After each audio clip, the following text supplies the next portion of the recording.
morning, everybody. It's the Jacob Young Show. It's January 2nd, 2019. I see that I'm up and live now. We were having a little bit of internet issues because we've had a lot of snow here in Utah, and I'm on a satellite, and sometimes that snow builds up and it can create a little bit of interference. So, but anyway, first and foremost, I want to wish everybody from my family to yours a happy New Year. Here's to a wonderful 2019. And, just wishing you guys the very happiest, healthiest 2019. Success, blessings, all the trappings that could happen. And I wish nothing but the best for everyone. I took a few weeks off, and I did that because it was the holiday season. It was the holiday season, and I wanted to enjoy my family, and I really appreciate everybody still sticking with me and sticking with the show. I know that you have choices for online television. Low speed. Apologize.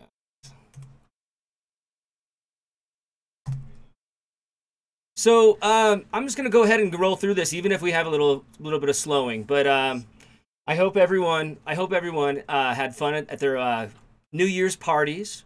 I know we did. We get together a lot with our neighbors, which is really lovely because you don't have to drive anywhere. And we know the dangers of driving on New Year's because of inebriated people. And, of course, I want to be able to have a drink, and I don't want to have to drive. So it's nice to be able to get together with neighbors. And tell you, my neighbors are a lot like family, and we've really gotten to know them over the years. And everybody gets together from the neighborhood. And so we had a really nice one.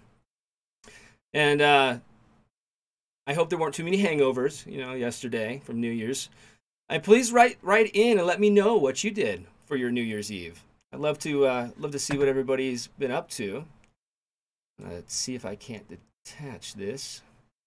Right. Already got a few people in here. Of course, watching the famous ball drop in Times Square is one of the most iconic symbols of New Year's in America.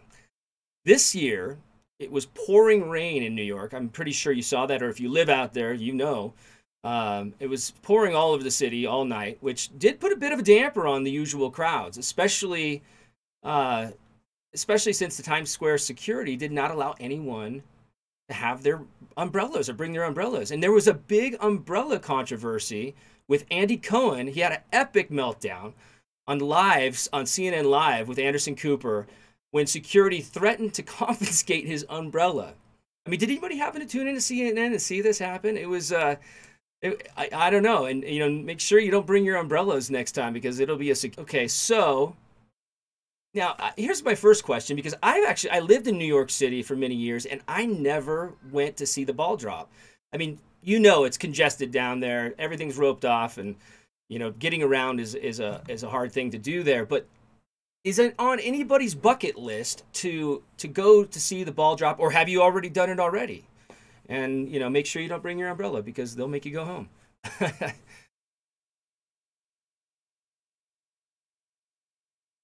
Now, one of New York's traditions that attracted major crowds this year was the polar bear plunge into the Atlantic Ocean at Coney Island on New Year's Day.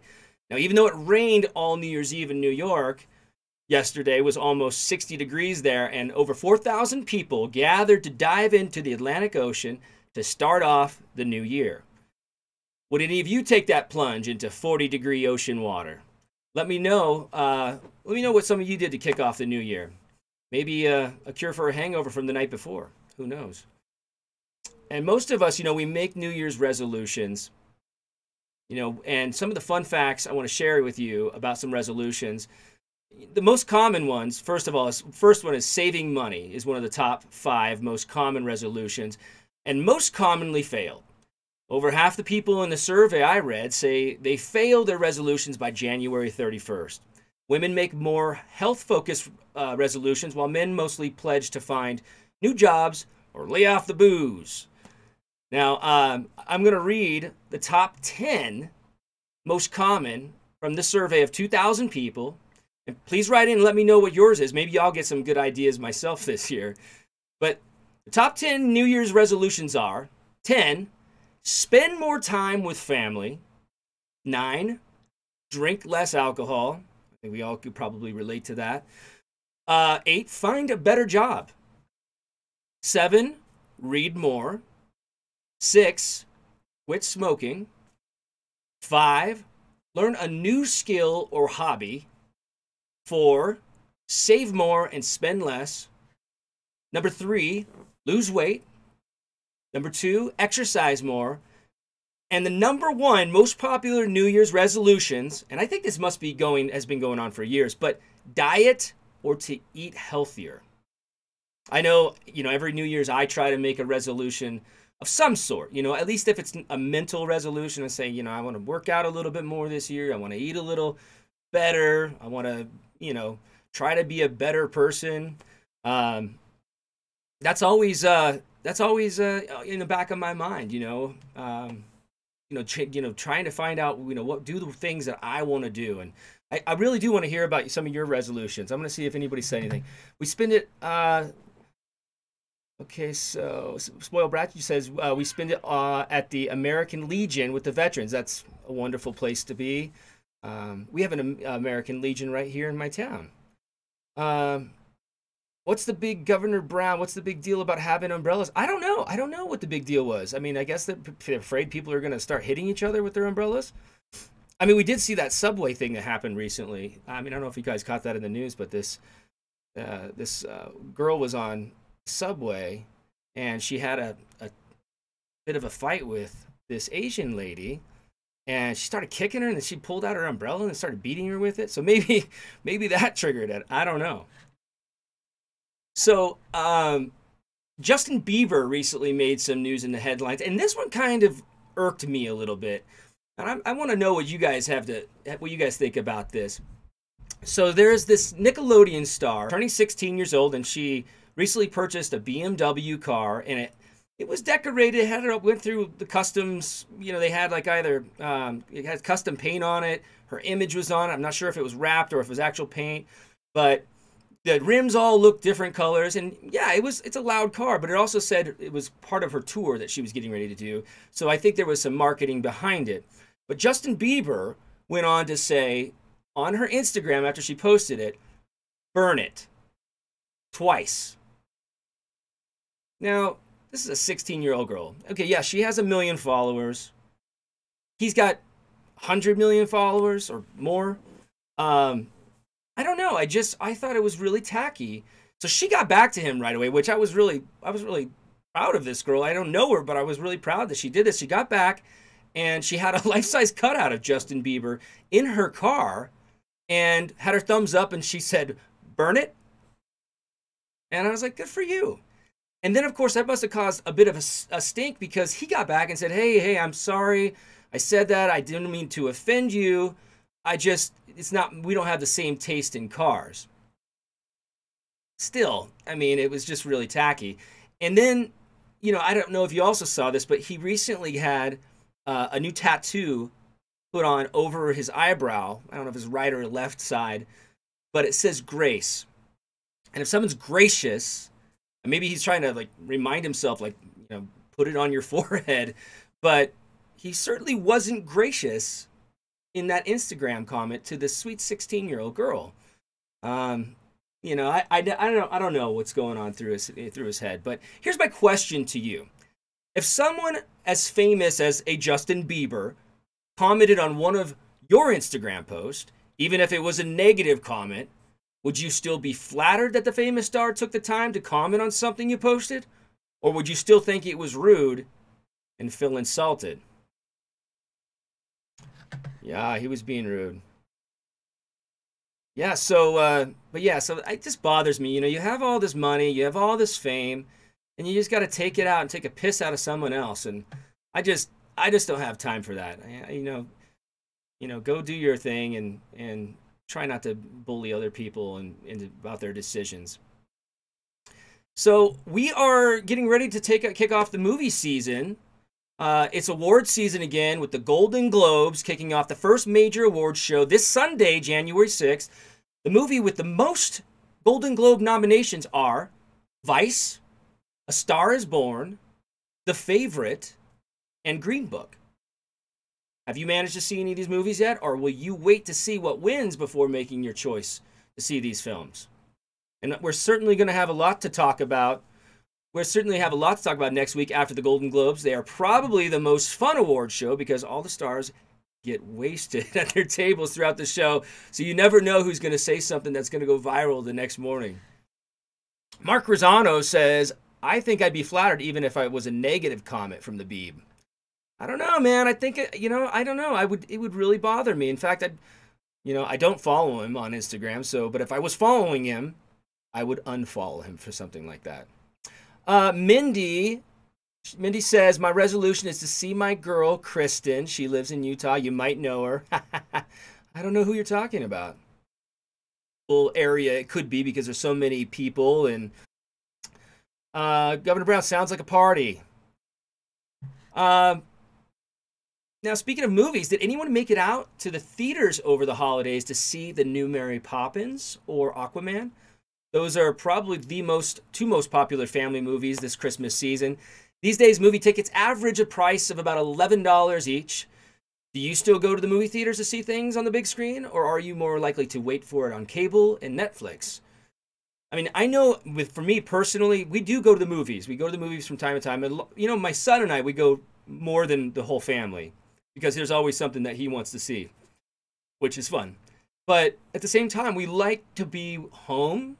We're homebodies. I love watching movies in the comfort of my own home, even if I have to wait for it.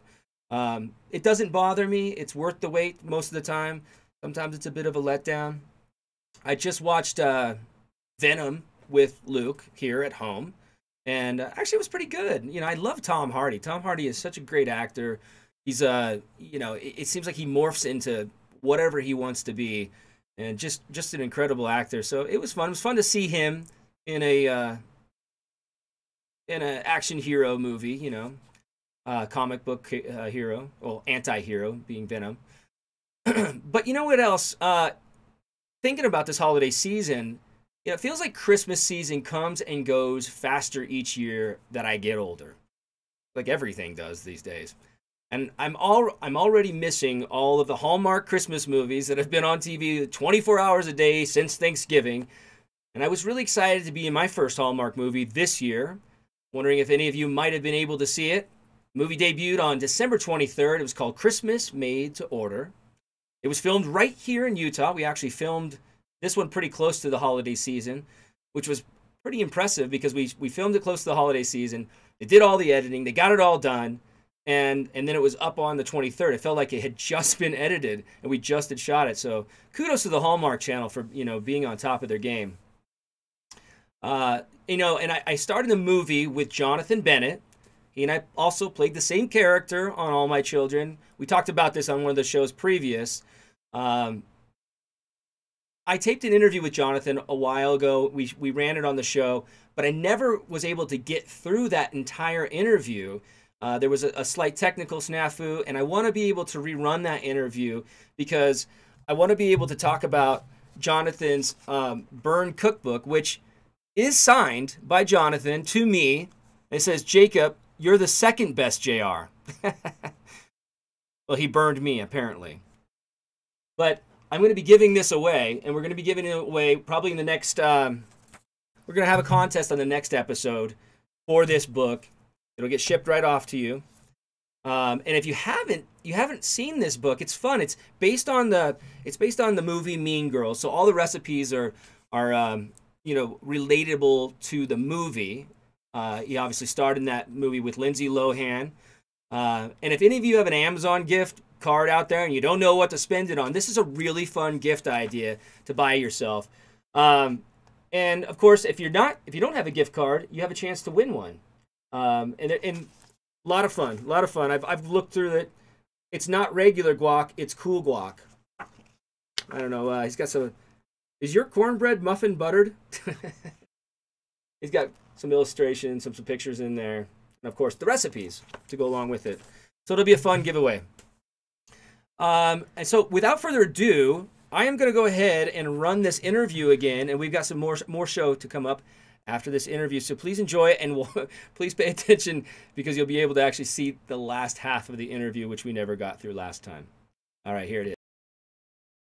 everybody, it's Jacob Young. I'm on the set of our new Hallmark Christmas movie. I'm with the very talented Jonathan Bennett. Woo! Welcome to Daytime After Dark. Well, it's so fun because it's daytime, but this will air after dark, so really it's daytime after dark. It's correct. And it's a special Halloween episode. Whoa! So other than us doing the same film together, we also have something else in common. We have something very cool. And we both played JR. Of course, not at the same time. No, we did. It was well, kind of like we could have done like the Adam Chandler, like the dad thing where he played both roles. Stuart and Adam. Yeah, that's right. Clearly, you were on the show longer. You remember the name. I didn't. Yes, we were both J.R. Chandler on All My Children. So, just if you can refresh your memory, were there any particular co-stars that you loved working with on All My Children? Well, what's funny is everyone's like, "Did you work with Jacob Young?" And I was like, "No." Because we were the same person, so we couldn't be there at the same time, technically. I think my favorite would be either Elizabeth Hendrickson, who I love. Her and I were dear friends. Cameron Matheson. Cameron's fantastic. Josh Duhamel's amazing, and I think Cameron's my favorite. Oh my! Cameron's everyone's favorite, though. He's like everyone's favorite. Everybody loves Cameron. Yeah. But it has such an all-star cast. It does. Definitely. And what did you take away from your years of being on All My Children? Susan Lucci's beauty secrets. I will never age again. I have drank the drop of the aging fairy and I will never be old. No. What did I take away? I learned how to learn lines very quickly because we're shooting, and I learned how to take direction very quickly from that, and I learned how to ride the N and the R train in New York City to get out to the studio. Well, that's always a very handy. Yeah, get off at that Lincoln Center there, boom, over to the studio. Right there at the studio. But remember when the View was next to us? Yeah. My favorite part was like going next door in the morning and like becoming friends with the security guard, so I go and see who's on the View. Yeah, right? So I go like, who is it today? And like, pop into the green room and just say, hey. If it was someone good, I would like sneak over and watch them. Yeah, I did that with Tom Cruise, a few other people, man, and they were always really kind. Did they mistake you thinking you were Tom Cruise because you kind of look like him? Yeah, except Tom Cruise was right next to me. Oh, was, very J.R. Chandler saga of you. Yeah, totally. Are these soap fans pretty much? No, they're soap fans. There are soap fans on there, so they'll know that there are two JRs here. Oh yeah, they already know. I've already did a promo about it. Guys, I'm very excited. Mind blown.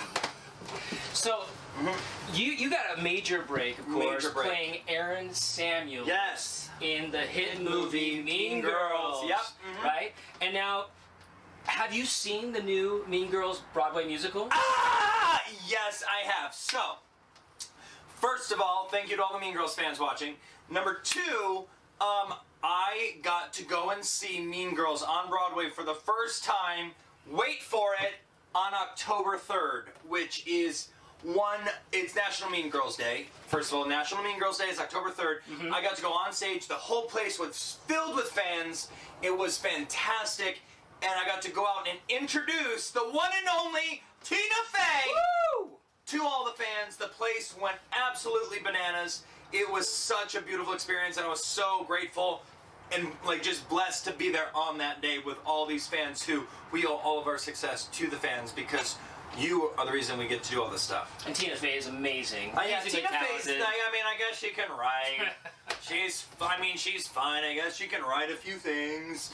But yeah, no, she is fantastic. Absolutely the best there is. And obviously you're a huge Broadway fan. Huge Broadway fan. So are there any roles or plays? He is right over there. He is producer. What's his full name? Mark Razzano. Mark Razzano. Mark Razzano's here, by the way, freaking out. Big Broadway producer. Disney's Beauty and the Beast. Disney's Beauty and the Beast. Very fantastic.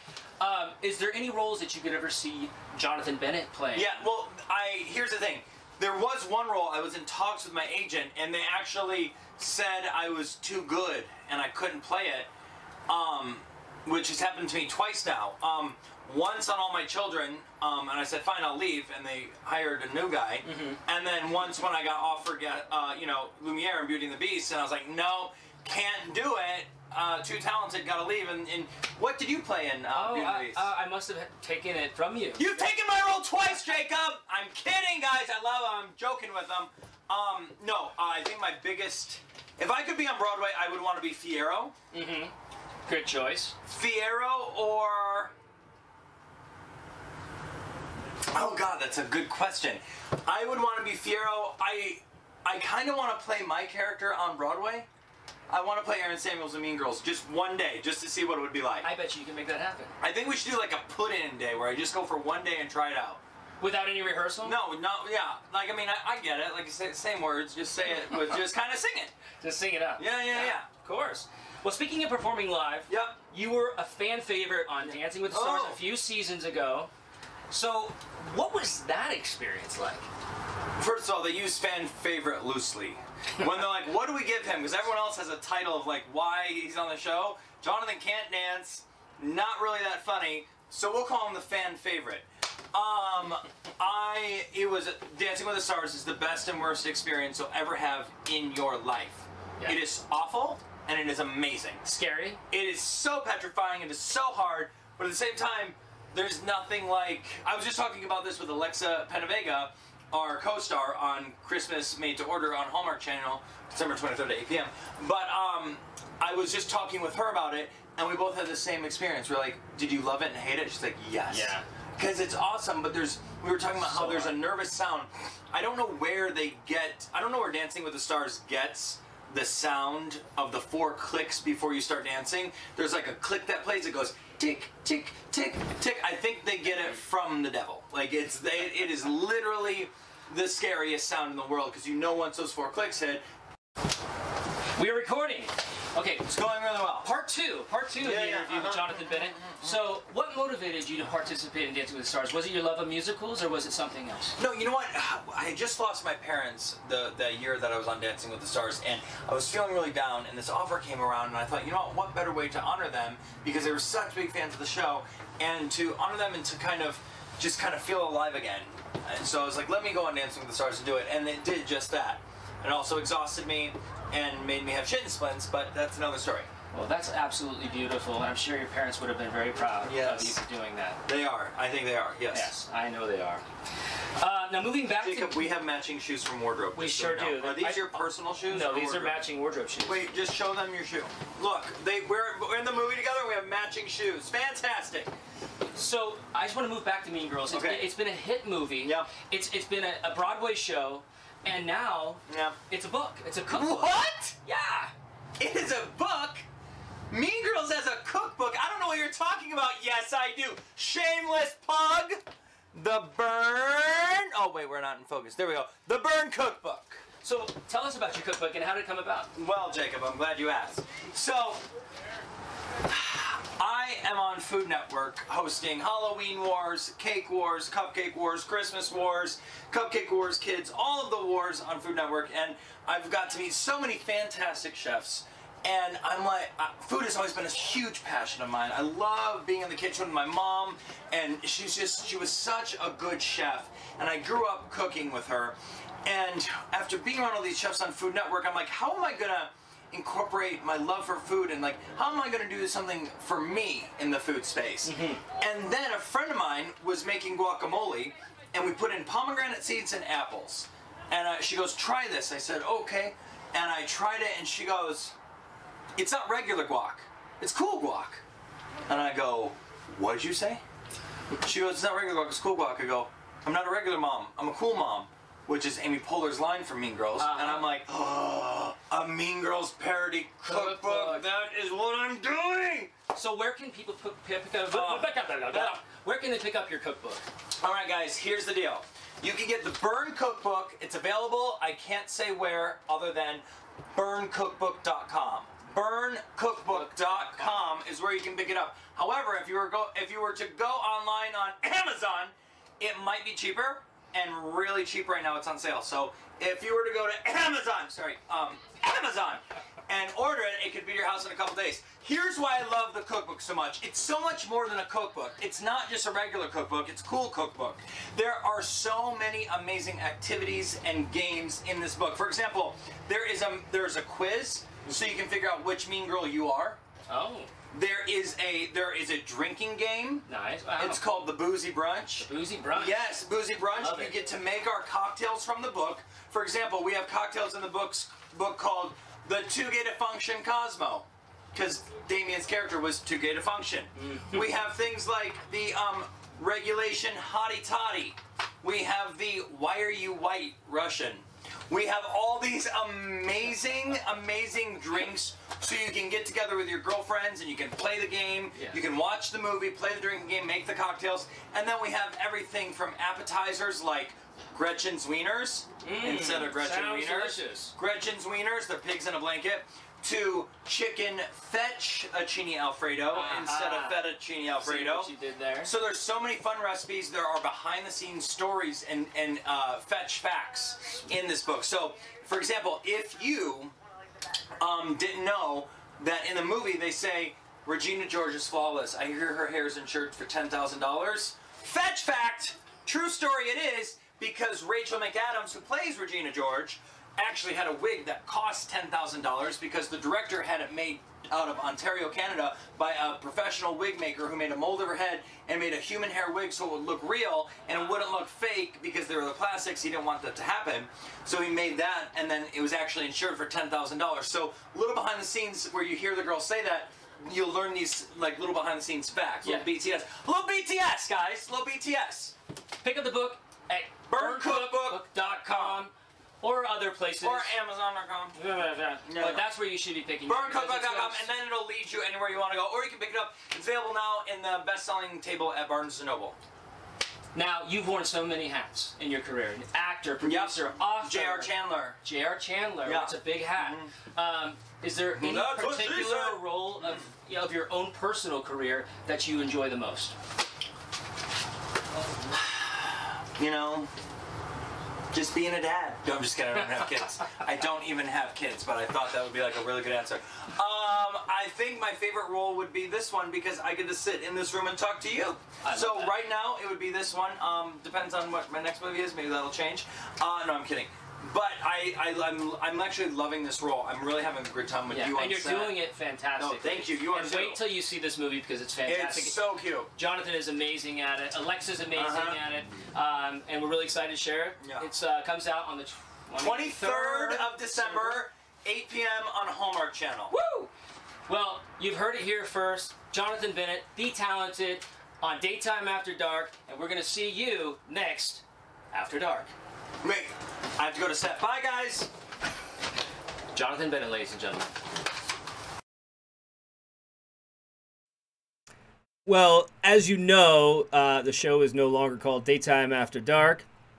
It is the Jacob Young Show. I changed that because of going on to Roku, and there were some parameters. We spoke about that a couple times. But again, here's that great book, that signed book by Jonathan Bennett, which is going to be up for, it's my personal copy, which is going to be up for grabs. We'll have a competition next Wednesday. That should be a lot of fun. Looking forward to that. And also, I have a new email. If you guys haven't gotten this, you can write into me. It's the Jacob Young Show 1@gmail.com. So Jacob Young Show 1@gmail.com. Pass that email address off to your friends, and we'll be having a competition to win Jonathan's cookbook later this month. And please stay tuned to the Jacob Young Show in 2019 because I am planning more great guests, more great interviews from Broadway, TV, movies, along with our topics of the week. And you are all my co-stars with your comments during the live broadcast. So keep on watching because even if you miss a little, you miss a lot. I'm going to make sure that anybody has any questions. Before I'm really wishing the best for all of your family, your children, your grandparents, whoever. And, of course, yourself. Make this one count. 2019. It only happens once. So make this one count. I know I'm going to be doing it. I want to bring up something else. There was a lot of talk, and I don't know if you guys saw this on Twitter or not, but, about Young and the Restless. I have a couple good producer friends that just, they've been there for a while, but my good friend Tony finally became the executive producer. It's well-deserved. He's worked with me directed me, I can't even tell you, on hundreds of episodes on All My Children to even stuff on, I don't think he did Bold and Beautiful, but he definitely did General Hospital. He was on Santa Barbara. as a producer and director over there. And apparently it created kind of a, kind of a thing where people started thinking that I was, I mean, I think Y&R would be a great team to work with. But everybody started getting a little bit up in the air about it. I mean, like they were a little upset. They were like, "You're not coming in to play Adam. You're not going to be this guy. You're not going to be that guy." And I'm like, I never even expressed that I even wanted to be any of those characters. So I don't know. People are a little bit sensitive about that subject, and I think it'd be a blessing if I was able to get onto that show, if there was the right character for me at the right time. As for February 1st, as far as I know, A Wedding to Die For is coming out. It will definitely be Lifetime. They haven't officially announced that, but it's a Lifetime movie. But, I loved Killer Vacation, but this one is on another level. Production, it was a great film, great cast, a lot of fun to work on. White Cats Vlogs, I'm a General Hospital fan myself. Yeah, I am. I mean, who isn't? I've always loved GH as well, but they've got a pretty full roster over there, and I don't think that they're interested in bringing back Lucky. So that's not something that's going to be happening. I don't see that happening, but never say never. You can't. But anyway, so there's that movie, and I got a still image the other day from the other movie that I shot called Angel, and it's in post-production right now. I don't have an official date for that, but I know that that's probably going to be an Amazon. It's definitely going to be on Amazon, and it's probably going to be, I don't know, it's going to wind up somewhere. I don't know if it's going to have theatrical release. The guy who is the producer has done a ton of films, so many well-known films, so he has a lot of connections, and I'm hoping that it makes it into theaters because that sure would be a lot of fun. Davia says they are killing everyone off. Yeah, I know. And because he was also the head writer. So being a head writer, producer, I'd say you're wearing a few too many hats, and I think you should definitely pull the fans a little bit more, feel the pulse of the viewers, the people that are watching the show that actually care, and not do such drastic things. So I would imagine, this is just my personal opinion, I would imagine that they're going to be bringing some of those characters back as Tony steps in and starts taking over the reign in the beginning of 2019 here. It should make for a more of a traditional Young and the Restless and stay within that path that it's always been, and get away from what was this change that all happened. Shook up a lot of people, and it shook up a lot of the actors that were there too, because a lot of people didn't realize that they were either losing their job or going off a contract. So yeah, so there's that. But anyway, I want to say thank you again. Make sure we tune in next week. It's going to be the same time, same show, new topics, and we'll have a new guest that I'm going to be interviewing. So keep on watching, and thanks. Happy New Year, guys. 2019.